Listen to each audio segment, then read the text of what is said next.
Appliance Fixer Guy here with part 3 of our Scratch and Dent series. This is contestant number 6, I believe.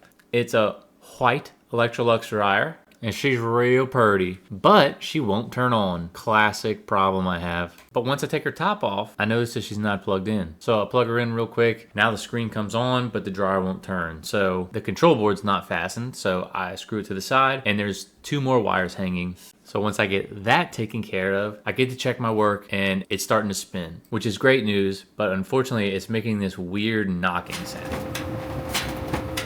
And being the detective that I am, I figured that the side panel on the dryer is pushed in too close to the drum. So I become the dryropractor again.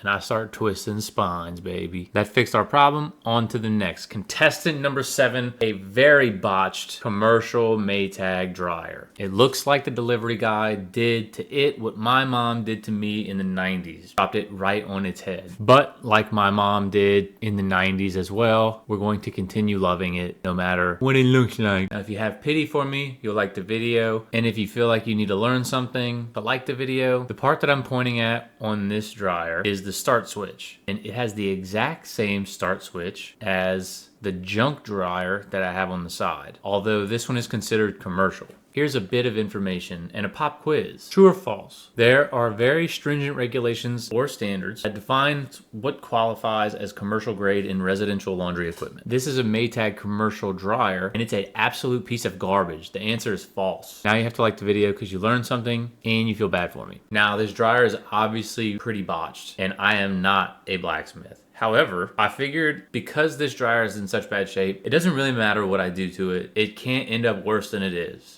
Right? Regardless, for those of you keeping score, we're on appliance number 7, and I've maybe spent $30 in parts. So if we do some quick math, $75 a piece, 7 appliances comes out to $525, and I can sell each one of these for at least $600, with the exception of this thing here. I'll probably try to sell this one for $400 just to get it out of the door quickly. Here are some before and after shots. Is it good? No. Is it better? Debatable, but there are no open gaps, which I think is huge. What do you think? Should I just quit my job altogether? One thing I did not think of before I put 1,000 self-tapping screws in this thing was, does it even work? And great news, it does. Hallelujah. Tune in next week for my videos on refrigerators.